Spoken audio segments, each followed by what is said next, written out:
जय गुरुदेव। 13 अगस्त सन 2002। जब मैं ध्यान में बैठा तो देखा कि एक बहुत ही बड़ा विशाल मैदान है और उसमें एक बड़ा विशाल दरवाज़ा है जिसकी चौड़ाई और ऊंचाई 20 फीट से कम न होगी और ऊंचाई भी इतनी ही होगी। उसकी गहराई का कोई पता नहीं था, जैसा कि चित्र में दिखाया है। इसी प्रकार उसकी ऊंचाई का भी कोई पता नहीं चल रहा था। जब ऊपर को देखा तो उसका कहीं अंत ही नहीं दिखाई दे रहा था। गेट ऐसा नहीं था कि किसी कमरे में खुल गया। गेट अपनी चौड़ाई के अनुसार और ऊंचाई के अनुसार आगे तक चला गया, जिसका कोई अंत नहीं था। या यूं कहें कि गेट नुमा एक लंबी गुफा थी। गेट के बाहर जो दीवारें थी उनकी लंबाई ऊंचाई का कोई अंत नहीं। गेट यानी गुफा का अंदर का भाग साफ दिखाई दे रहा था। दीवारें सोने या अन्य किसी चमकदार धातु से सजा रखी थी। सजावट बड़ी ही शोभनीय और आकर्षक थी, जो छोटे से छोटे मोती आदि से सुशोभित हो रही थी। इसके अलावा इसे और भी सजाया जा रहा था। इसी प्रकार गेट या गुफा की चारों दीवारों को मोती, माणक और न जाने किन किन धातुओं से सजाया जा रहा था। सभी रंग अपनी अपनी शोभा बढ़ा रहे थे और मन को अपनी ओर आकर्षित कर रहे थे। इसी दौरान क्षण क्षण में पूरा दिखाई देने वाली जगह पर दृश्य बदल रहे थे। साथ ही साथ जड़ाई का काम भी चालू था। कौन सजा रहा है, कौन जड़ाई कर रहा है, कोई पता नहीं। जिस सीन का 11 अगस्त को सोने की दीवार का वर्णन किया है, ये सजावट उस दीवार की सजावट से लाखों गुना अधिक थी।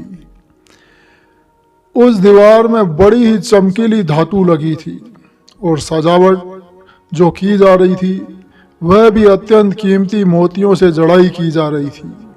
पूरी गुफा में भी यही कार्य हो रहा था।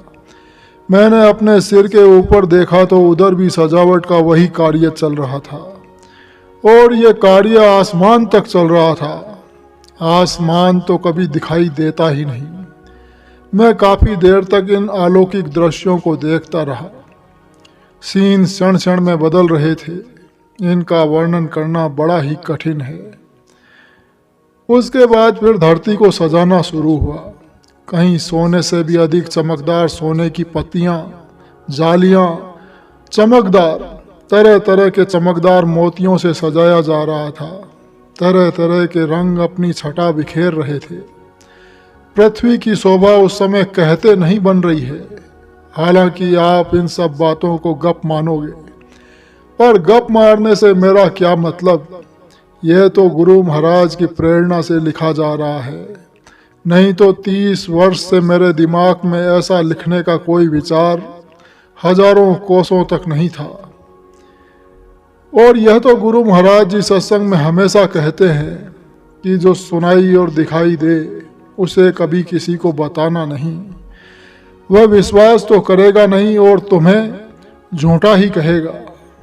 पर मैं तो यह उनकी प्रेरणा से ही लिख रहा हूँ और यह सब आप लोगों के लिए लिखवाया जा रहा है।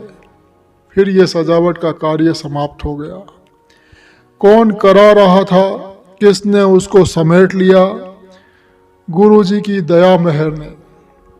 इसके बाद उस पृथ्वी पर गलीचे नुमा पूरे मैदान में गलीचे बड़े ही चमकदार सुंदर रेशम से बने थे और हर एक रंग अपनी चमक दिखा रहा था जो वर्णन से बाहर है। उधर पृथ्वी सोने की, ऊपर से इस प्रकार के कालीन कि उनके लिए ये कह पाना बड़ा ही कठिन है कि किस धातु या किस रेशम या किन मोतियों से वे सब बने थे। एक एक गलीचे को कई कई रंगों से बनाया मालूम पड़ रहा था और प्रत्येक रंग अपनी अलग शोभा बढ़ा रहा था। प्रत्येक सीन पर एकदम नजर नहीं लगाई जा सकती, पर जिधर भी नजर जा रही थी उधर ही गुरु महाराज की दया और मेहर का अद्भुत चमत्कार दर्शन करने को मिल रहा था। मैं उस शोभा का गुणगान किसी प्रकार से कर नहीं सकता, लिख नहीं सकता। मैं लिख नहीं सकता हूँ कि उस शोभा के करोड़वें भाग का भी वर्णन करना भी बड़ा ही कठिन है। हे दाता, अनामी महाप्रभु, हे दीन दुखियों के दाता, नीच और निकृष्ट से निकृष्ट जीवों पर भी हरदम दया रखने वाले और उनकी छोटी से छोटी तकलीफ को भी ध्यान में रखने वाले, मैं किस जबान से आपकी महिमा का वर्णन करूं? मेरी इतनी शक्ति कहाँ? मुझे इसे लिखने की जो प्रेरणा दी, मैं उसका भी शुक्र किन शब्दों में अदा करूं? यही तो गुरु जी की महिमा अपरंपार, क्षण में करावे भव सागर पार। हे दाता, मैं पापी हूँ, मेरे पापों को माफ करना। हे दाता, मैं नीच निकृष्ट हूँ, मुझे दया की भीख दे देना। 14 अगस्त की शाम को जब मैं बैठा तो दूसरी माला के 15-20 मन के निकलने के बाद ध्यान भी चालू हो गया, यानी दिखाई भी देने लगा। भजन तो गुरु महाराज की दया से 24 घंटे चालू रहता ही है। अब तीनों चालू हो गए। ध्यान में देखता हूं कि एक बड़ा विशाल मैदान जिसका कोई और न छोर, उसमें चारों तरफ अति सुंदर हरियाली ही हरियाली छाई हुई है। वाकई में कहीं सुई रखने की भी जगह नहीं है। कहीं हरे भरे पेड़, तो कहीं फसल, तो कहीं कोमल घास, छोटे बड़े वृक्ष, सभी बड़े ही शोभायमान थे और उन सब के क्षण क्षण में सीन बदल रहे थे। ये सीन दाएं बाएं तो होते ही हैं, आसमान तक और सर के ऊपर भी उसी प्रकार होते हैं जैसे सामने और दाएं बाएं। फर्क ये होता है कि उनकी जड़ें आसमान में और उनकी चोटियां यानी शाखाएं जमीन की तरफ होती हैं। और ये सीन उधर भी क्षण क्षण में बदलते रहते हैं। ये सीन काफी देर तक दिखाई देते रहे और क्षण क्षण में बदलते रहे। चारों तरफ से कहीं अजीब किस्म की घास और अजीब किस्म के पेड़ पौधों से समा बड़ा ही शोभायमान हो रहा था, जिसका वर्णन करना असंभव है। फिर सभी सीनों को क्षण क्षण में बदलते देखता रहा। फिर अति सुंदर छोटे छोटे मकान सामने आते रहे, जाते रहे और नए बनते जा रहे हैं। मेरे बाईं साइड में ये मकान बनते जा रहे हैं और मेरे दाईं तरफ को जा रहे हैं। मैं भी ऐसा महसूस कर रहा था कि मैं भी उन बने हुए कमरों में से एक में बैठा हूँ। दाएं बाएं अति सुंदर कमरों का सीन चल रहा था कि मैंने अपने सिर के ऊपर देखा तो सिर के ऊपर आसमान में भी यही कार्य चालू था और क्षण क्षण में सीन बदल रहे थे। उन मकानों की जड़ें आसमान में और मकानों की छत का भाग नीचे पृथ्वी की ओर। कमरे मालूम पड़ते थे जैसा कि मेरे सर पर लटक रहे हैं। उनके ऊपर का सारा सीन साफ साफ दिखाई दे रहा था, यानी मकानों के अंदर का भाग साफ दिखाई दे रहा था। नीचे दाएं बाएं सामने और जो आसमान में सिर के ऊपर सुंदर कमरे दिखाई दे रहे थे, उनमें न तो कोई सामान दिखाई दिया और न कोई आदमी दिखाई दिया। उस हरियाली और कमरों के सीन क्षण क्षण में बदलते। मैं ये सब नज़ारा 1.5 घंटे तक देखता रहा। फिर लघु शंका के कारण मुझे उठना पड़ा, वरना जब तक गुरु महाराज की दया रहती है ये सीन चलते रहते हैं, क्योंकि वहाँ तो ये सीन 24 घंटे चलते रहते हैं, बनते और बदलते रहते हैं। कोई देखने वाला चाहिए। यही तो गुरु जी की महिमा अपरंपार, क्षण में करावे भवसागर पार। 15 अगस्त की दोपहर को जब मैं ध्यान में बैठा तो देखा कि एक विशाल मैदान, लंबाई चौड़ाई का जिसका कोई अता पता नहीं, पूरा हरा भरा, कहीं कहीं अजीब किस्म की हरी हरी घास, उसे मैं घास ही कह सकता हूँ। कहीं फसलें एकदम हरी भरी, पर फसल लगती है कि फसल है, पर यहाँ की तरह की कोई फसल नहीं है। जिसको मैं घास दिख रहा हूँ उसके भी बड़े ही अद्भुत सीन क्षण क्षण में बदल रहे हैं। जमीन पर एक सुई रखने की भी जगह नहीं है। और उन फसलों के दृश्य भी क्षण क्षण में बदल रहे हैं और वो अद्भुत हरियाली जमीन से आसमान तक छाई हुई है। आसमान और अपने सिर की तरफ देखा तो उधर भी ये सीन चालू रहते हैं। आसमान में जमीन का उल्टा हो जाता है। गुरु महाराज तो हमेशा कहते हैं कि वहाँ जमीन ऊपर और आसमान नीचे रहता है, पर आप ऐसा न समझें कि मालिक ने ऐसा फरमाया तो मैं ऐसा लिख रहा हूँ। मैं पहले भी इस बारे में वर्णन कर चुका हूँ। मैं तो वह लिख रहा हूँ जो मालिक दिखा रहे हैं और कानों से सुना रहे हैं, और जो देख रहा हूँ या देख चुका हूँ उसका तो करोड़वां भाग भी क्या कोई लिख सकता है किसी की हिम्मत हो ही नहीं सकती। फिर वो हरियाली और सभी सीन क्षण भर में गायब और दिखाई देने लगे छोटे छोटे पर्वत, ऊबड़ खाबड़ जमीन।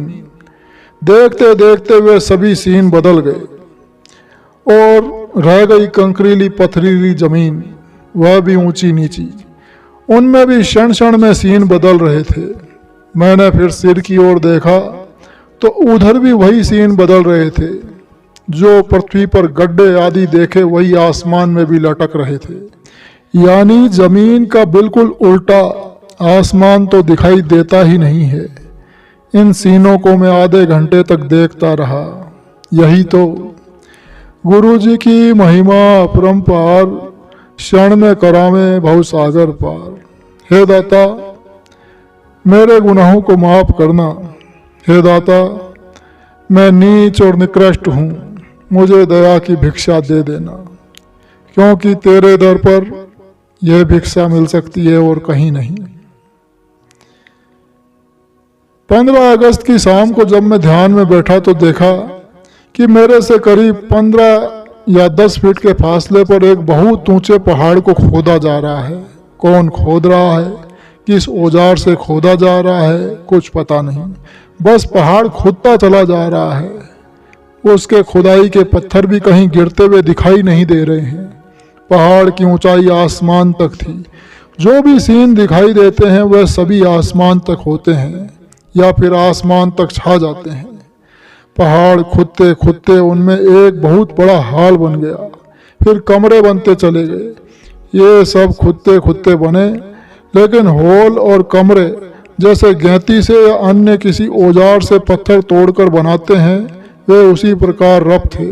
न उनमें कोई फिनिशिंग और न कोई सीमेंट, प्लास्टर, पुताई, वाइट वॉश, ऐसी कोई चीज नहीं थी। होल और कमरे जैसे सामने या दाएं बाएं दिख रहे थे, उसी प्रकार सिर के ऊपर भी दिखाई दे रहे थे। फर्क ये था कि आसमान में लटके हुए दिखाई दे रहे थे, वह भी उल्टे। काफी देर तक ये सीन चलता रहा। फिर क्षण भर में न जाने कहाँ चले गए, कौन कहाँ ले गया, कहाँ छिपा दिया। उसके बाद ऊंची नीची जमीन, ऊंचे नीचे पठार, ये सब दिखाई देते रहे। फिर लघु शंका के कारण मजबूरी से उठना पड़ा। 16 अगस्त की सुबह ध्यान में कुछ देर तक तो कुछ दिखाई नहीं दिया। फिर मेरे बाईं तरफ पहले धाम के धनी उन्होंने दर्शन दिया। मैंने देखा कि मेरे बाईं तरफ एक चिराग जल रहा है। कुछ एरिया उस रोशनी से बड़ा ही शोभायमान हो रहा था। उस चिराग की रोशनी सुनहरी थी और चिराग भी अधर में जल रहा था। यह सीन चंद सेकंड तक रहा और फिर अंधेरा हो गया। 16 अगस्त शाम को जब मैं साधना में बैठा तो सुमिरन करने से पहले ही रोशनी चालू हो गई और पूरी रोशनी में ही सुमिरन मैंने किया। फिर रोशनी समाप्त। फिर कुछ मिनटों के बाद सीन दिखाई देने लगे। सीन कुछ उटपटांग किस्म के मालूम हो रहे थे, जिसे कहें कि कहीं का ईंट कहीं का रोड़ा वाली बात थी। कभी झाड़ झंकार तो कभी छोटे मोटे पहाड़ तो कभी टूटा फूटा आबादी का बर्बादी वाला भाग। क्षण भर में सभी जंगल, फिर क्षण भर में छोटा मोटा गांव, कभी कस्बे जैसा माहौल, कभी 2-4 आदमी, सादगी से घूम रहे हैं, तो क्षण भर में आधुनिक माहौल, जैसे दो चार दोस्त आपस में मजाकबाजी करते हैं, पर उनकी कोई आवाज़ नहीं आ रही थी। इशारे भर से यह महसूस होता था। कभी झाड़ियों में आदमी अचानक प्रकट हो जाए, कभी पास पास, कभी दूर दूर, पर शक्ल किसी की भी दिखाई नहीं दे रही थी। फिर जंगल, ऊंची नीची जमीन, रफ सा एरिया, कभी आसमान तक झाड़ियां सी छा जाए। ये सीन क्षण क्षण में बदलते रहे। मैं इनको करीब 40 मिनट तक देखता रहा। मैं एक बात और बता दूं कि जब मैं साधना में बैठता हूं तो खिड़की दरवाजे सब बंद और फिर आंखों पर 4 तह बनाकर तौलिया और लपेटता हूं, ताकि बाहर की रोशनी वास्तविक आध्यात्मिक रोशनी को बाधा न पहुंचा सके और साधक को असली रोशनी का पता लग सके। तभी तो गुरु महाराज कहते हैं कि सर पर कपड़ा डालो, उनके रहस्य को समझना चाहिए। जय गुरुदेव।